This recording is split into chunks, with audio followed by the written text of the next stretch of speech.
Conteo del Homer.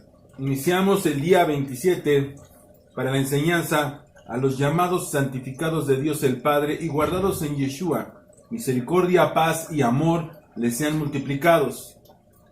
Recordemos que las acciones van a permanecer para siempre.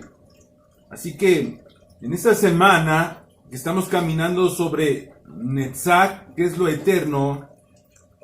Vamos a agregar, el Yesod, el fundamento indestructible. ¿Cuál es ese fundamento indestructible? La voluntad de Dios que permanece para siempre. Pero ¿cuál es esa voluntad de Dios que permanece para siempre? ¿Qué pide Dios que hagamos para recibir el Netzach? Recuerda, su voluntad es un fundamento sólido. Ese fundamento se le llama obediencia. Y con obediencia vas a recibir la Netzach. Y vamos a caminar por la carta de Juan. Y la primera carta de Juan, capítulo 2, versículo 7. Vamos hasta el 17. 10 versículos. Dice así, versículo 7, el nuevo mandamiento. Pero fíjense cómo inicia. Hermanos, no os escribo mandamiento nuevo, sino el mandamiento antiguo que habéis tenido desde el principio. Este mandamiento antiguo es la palabra que habéis escuchado desde el principio. Pero dices, sin embargo, os escribo un mandamiento nuevo que es verdadero en él y en ustedes, porque las tinieblas van pasando y la luz verdadera ya alumbra. Es decir, que el Mesías ya nos ilumina. Entonces, sí hay un mandamiento nuevo, pero nos exige literalmente mantenernos en el antiguo, que ya vimos desde el principio. Ya lo hemos sabido cuáles son sus mandamientos, pero Juan quiere añadir un consejo, un mandamiento nuevo. ¿Cuál es ese mandamiento nuevo? Vamos a caminar y vamos a ir descubriéndolo. Primero, antes de darte el mandamiento, te dice cuál es tu condición y qué es lo que debes y no debes de hacer. Porque dice que el versículo siguiente es el 9. El que dice que está en la luz y aborrece a su hermano, fíjense cómo hoy se casa con el Homer. Ese todavía está en tinieblas porque está en su estado animal. El que ama a su hermano, el que da, acuérdense que amor es dar, va a permanecer en la luz y en él no hay tropiezo, porque está dando, está viendo con su hermano. Pero el que aborrece a su hermano está en tinieblas y anda en tinieblas y no sabe a dónde va porque las tinieblas le han cegado los ojos. Ese es el consejo que Juan está dando antes de dar el mandamiento. Y fíjense bien, les escribo a ustedes, hijitos, porque sus pecados les han sido perdonados por el nombre del Mesías. Te perdonó tus infracciones. ¿Y qué si haces todo lo anterior? Pues infringes la ley. Para que recordemos que nosotros debemos de aprender que el amar no es como nos lo han vendido todo el tiempo. El amar es dar, no es recibir. Por eso el Padre nos amó, y no nosotros a Él. Después nosotros le amamos, pero Él nos amó primero, Él nos dio primero. Y así que recordemos que es en la cuenta del Homer, va en contra del egoísmo. Tenemos que salir de ese estado animal, de ese estado de la nefesh, ¿para qué? Para crecer nuestra neshama, ¿sí? Debemos de aborrecer el estar en las tinieblas. No hacer obras para tu prójimo, es decir, eso es aborrecerlo, es estar en tinieblas. Versículo 13. Fíjense bien cómo empieza Pedro. Juan. Les escribo a ustedes, padres, porque conocen al que es desde el principio. Ya sabemos quién es desde el principio. Les escribo a ustedes, jóvenes, porque han vencido al maligno. Han hecho lo que deben de hacer. Les escribo a ustedes, hijitos, porque han conocido al Padre. ¿Ya vieron cómo nos hablan? Ya conocen que el Mesías es desde el principio. Ya conocen que sí pueden vencer la concupiscencia del deseo. ¿Sí? Ya conocen porque han conocido al Padre que envió a su Hijo. Y les escribo a ustedes, padres, porque han conocido al que está desde el principio, se repite, y os escribo a ustedes, jóvenes, porque son fuertes. Estoy en el versículo 14. Y la palabra de Dios permanece en ustedes, y ya han vencido al maligno. Aquí vemos que Juan nos está diciendo que ya caminaron sobre la verdad, que conocen a Dios y saben sus mandamientos, y saben de la ira de Dios. Por eso es que han vencido al maligno. Ahora sí nos va a reflejar el mandamiento nuevo, Juan. ¿Cuál es ese mandamiento nuevo? ¿Y para qué es este mandamiento de Juan? Pues es un consejo para no perder tu netzach. Pon mucha atención. Versículo 15.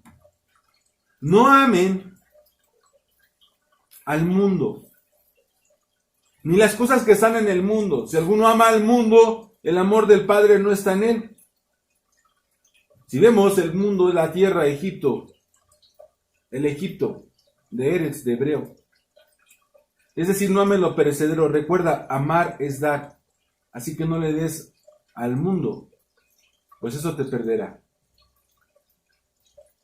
Versículo 16. Fíjense bien, aquí viene lo bueno.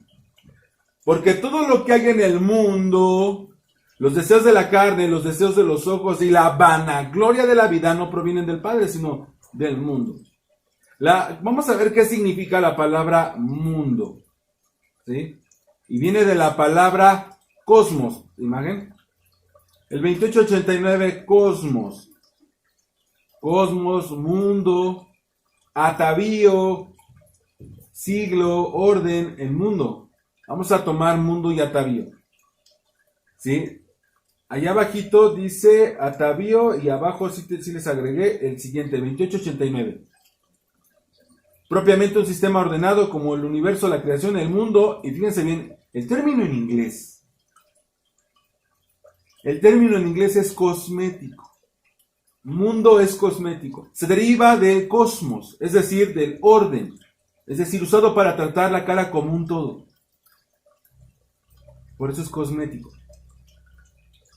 Y cosmos significa atavío, como lo tenemos señalado en amarillo, y atavío significa un conjunto de arreglos, vestidos y adornos que se salen de lo común. Así que, si estamos hablando de cosmos, cosmético, es decir que no es que esté prohibido, ¿sí?, el maquillaje, está prohibida la exageración, que se salen de lo común. Ahorita les voy a poner un ejemplo. El exceso del maquillaje es un engaño, es como si fuera magia, es mentira. Pues después de quitarse el maquillaje, esa exageración, eso que sale de lo común, ¿sí?, está mal, estás engañando. O sea, dejemos esa mentira del mundo. Les repito, no les digo que no se pueden maquillar, sino que les exhorto que no engañen. Miren, hay una imagen, y yo creo que ya la han visto. Siguiente. Esta mujer sufrió una demanda por engaño. Eso es lo que dice internet. No me consta, pero me gustó de ejemplo. ¿Por qué? Porque engañó a su hombre. ¿Por qué? Porque tú la ves en un lado y dices, es una mujer bonita, pero ya se quitó el maquillaje, miren. ¿Se dan cuenta cómo engañó al hombre sobre lo que el ojo desea? Y vamos a ver lo que es deseo. Deseo es concupiscencia. Y miren cómo lo describe. Epitumia, siguiente imagen. Epitumia, concupiscencia, concupiscencia es deseo, deseo, anhelo, apasionado, lujuria. ¿Se dan cuenta? ¿Qué despierta a la mujer así exagerando? El cosmético, lo mundano, lo engañoso, lo mentiroso. Así que los deseos de la carne, los deseos de los ojos y lo vano del mundo, ¿sí? Hasta abajo dice codicia, abajito hasta abajo. Codicias, en amarillo, ¿sí? Lo vano del mundo no viene del papá, no viene del Abba, Así que en esta semana vamos por lo eterno, por lo netzach, y usemos el fundamento de obediencia, ese yesod, que dice el versículo 17, siguiente. Y el mundo pasa y sus deseos, pero el que hace la voluntad de Dios permanece para siempre. ¿Cuál es su voluntad? ¿Sí? Pero aquí, para saber su voluntad, Yeshua nos aclara al final de los tiempos, cuando se presentan ante él, ¿sí? Un fundamento. Recuerden que el capítulo 5 de Mateo son puros fundamentos, son puros yesod, y espero abrazarlos con estos caminos en el hombre. ¿Sí? Vamos al capítulo 7. Están los cimientos, ese yesod, ese fundamento. No todos los que me dicen Señor, Señor entrarán al reino de los cielos, entrarán al netzach. Ese es un fundamento, pero hay que entender cómo ser un verdadero siervo para que no te diga, apártate de mí, ¿sí? Para que le puedas decirle Señor al Mesías. No solo basta decir que lo conoces o decir que lo amas. Él te debe conocer y también te debe de amar. Él. Para que no te diga, nunca los conocí. Y nos dice así, Mateo 7:21. Recuerden, este es el final de los tiempos. Para aquellos que aborrecen la instrucción, recuerden bien cómo van las cosas para que entiendan es un fundamento, es un yesod. ¿Sí? Yeshua está hablando ya en el final de los tiempos, cuando serán juzgados, y lo expresa de la siguiente manera, como fundamento, porque todavía el siguiente tema ya es los dos cimientos. Está dando la instrucción de todos los fundamentos, y este es un fundamento final. Es un fundamento final. Dice así: no todo el que me dice Señor, Señor entrará en el reino de los cielos, sino, aquí está, sino el que hace la voluntad de mi Padre que está en los cielos. Tú no puedes perder esto. Esta es la parte medular del texto. El que hace la voluntad de mi Padre que está en los cielos. Así que, ¿cuál es la voluntad de papá? Para que pueda ser un siervo de Yeshua y nos diga, apártate. Debemos de entender cuál es la voluntad de papá, de lo contrario no vas a entrar. Y aquí en el texto nos lo dice. Entonces, 22. Muchos me dirán en aquel día, Señor, Señor, ¿no profetizamos en tu nombre y en tu nombre echamos fuera demonios y en tu nombre hicimos muchos milagros? Eso nos quiere decir que el predicar, el echar fuera demonios y hacer milagros no garantiza tu entrada. Entonces, ¿qué garantiza tu entrada? El siguiente versículo nos dice por qué lo rechazan. Entonces les declararé, nunca os conocí, apartados de mí, hacedores de maldad. Y todos dicen, pues híjole, sí, porque eran malos. Pero, ¿cuál es esa palabra? ¿Cuál es el contexto del versículo? Lo vamos a estudiar. El contexto de la palabra. Pero debemos entender que desde el versículo 21, que es la voluntad del Padre, y el versículo 23, que los rechaza, ¿sí?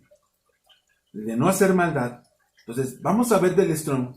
¿Qué nos está diciendo realmente? ¿Cuál es ese error tan grande? ¿Y cuál es esa voluntad del Padre? La voluntad del Abba. Vamos al Strong, siguiente imagen, Mateo 7:23, nos dice, y entonces les protestaré, nunca os conocí, apartaos de mí, obradores de maldad. Seguimos con la misma palabra de maldad, pero les llama obradores. Ahora vamos, obviamente de obradores es obras, tus actitudes, tus acciones, lo que nos está pidiendo del hombre. Entonces vamos a ver qué palabra está usando en maldad para que cuidamos de no hacer así, ¿sí? Pues en la cuenta del hombre nos está enseñando lo de obrar sin maldad, ¿no? Porque estamos saliendo de lo animal. La palabra empleada para maldad es la palabra anomía, la 458. Si se acuerdan, hemos estado estudiando la palabra anomos, pero esta es anomía. O sea, hay nomos, que es ley. Anomos es sin ley, y ahorita también lo vamos a explicar del Strong para que vean que no es un agregado de su servidor. Entonces, aquí nos está agregando la palabra anomía. Ya no es anomos, es anomía. Es una acción, es un vivir así. Así que, fíjense bien, ya hemos visto anomos, ahora vamos a ver anomía. ¿A qué refiere? Anomía. Pues no parece muy fuerte, dice anomía, iniquidad, iniquidad es maldad, desorden. Eres un desordenado. Y hasta abajo, injusticia. Lo contrario a justicia, Sedeca. Eres un egoísta. Nada más miras lo tuyo. Bueno, así que aquí nos está refiriendo que a esos obreros eran desordenados. Pero vamos más abajo. De esa misma palabra, tú entras y vas bajando más al Strong y te dice así, concordancia Strong, lo más fuerte, por eso se llama así, anomía, ilegalidad. Ya no simplemente es un desordenado y un injusto, sino estas personas, dice ilegalidad. Estos obreros eran ilegales, pero abajito dice desobediencia. Entonces, ¿cuál era la voluntad del Padre? Lo que les decía, el yesod más fuerte es la obediencia. Y aquí dice la desobediencia, les falta ese fundamento a estos obreros. Eran desobedientes, recuerda. Y ahora, recuerda esto, pecado. Ya les expliqué el estudio pasado que pecado es infringir la ley de Dios. Dices, pero bueno, eso es tu interpretación. Bueno, pero ya sabes que es pecado, ¿no? Ahora sí. Entonces les está diciendo Yeshua, apartaos de mí, infractores de la ley de mi Padre. Acuérdense, no pierdan de vista que el texto tiene que ir con su antetexto, que es la voluntad del Padre. Por eso estoy agregando eso.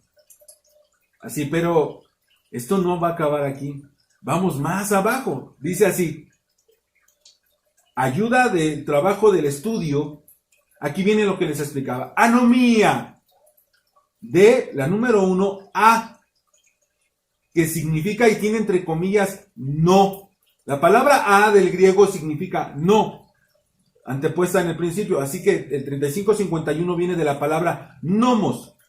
Nomos significa entre comillas ley. Entonces, no ley, propiamente sin ley. Entonces dice, apártese de mí, aborrecedores de la voluntad de mi Padre, que es la ley de Dios. Y fíjense cómo lo sigue describiendo. Anarquía, eres un anarquista. Yeshua les dice, apártense de mí, anarquistas. ¿Por qué? Es el total desprecio por la ley de Dios, su palabra escrita. Les dije que su palabra, en estudios pasados, la palabra es mandamiento, escrita y viva, que es la Torah viviente. Por eso Yeshua los desprecia. La voluntad del Padre viene reflejada por Yeshua, la Torah viviente. La voluntad del Padre y lo que Yeshua hizo fue su voluntad y fue la obediencia a los mandatos del Padre. Por eso dijo que Él no venía a abolir la ley. Él venía a cumplir la ley. Y la ley no va a dejar de ser hasta que el cielo y la tierra pasen. No puedes brincarte esa parte. ¿Y qué fue lo que Él cumplió? Vino a hacer el sacrificio que demandaba la ley. La ley temporal. Hay una ley temporal que fue descrita en Gálatas 3:19 que expresa Pablo cuando se renueva el pacto, porque desde el principio lo tronaron ellos y lo renueva. Así que anomía es anarquía. Incluye el impacto final de la violación de la ley de Dios. Impacto final de la violación de la ley de Dios. Es decir, su influencia, fíjense bien, influencia negativa en el alma de una persona. Es decir, que estos obradores que les dice el Señor, apártense de mí, ¿sí? Es por un total desprecio a la ley de Dios. Ahora entiendes el por qué, apártense de mí. Así que esta influencia negativa de estos obradores, desde lo que te debes de apartar. Recordemos que así nos lo advirtió Pedro, Judas, también Yeshua. Para que edifiquemos sobre la roca, que nos apartemos de estos sin ley, aborrecedores de la ley de mi Padre. Nos está advirtiendo desde ahí, nada más una simple palabra. Son una influencia negativa para tu vida porque te están quitando el obedecer la ley divina. Te están haciendo un anarquista. Así que usemos el fundamento que es la obediencia a la ley divina, ese yesod para adquirir la netzach. Si no, no vas a adquirir netzach de vida, vas a adquirir netzach de muerte. Para que te diga, venid bendito de mi Padre. ¿Sí? Es más, no solamente te va a decir, te va a llamar por tu nombre. Y no te va a decir, apártate de mí, no te conozco. Aborrecedor de la Torah de mi Padre. Te va a llamar por tu nombre. Porque te va a conocer y tú le vas a conocer a Él. Oremos. Baruch atah Adonai Eloheinu melech haolam asher kideshanu bemizbotav betzivanu al sefirat haomer. Bendito eres, Señor nuestro Dios, Rey del universo, que nos has santificado por medio de tus preceptos, por tus mandamientos, y nos has ordenado por mandamiento lo referente al conteo del Omer. 3 semanas y 6 días del Omer, es decir, día 27 del Omer. Que el Señor sea con cada uno de ustedes. Amén.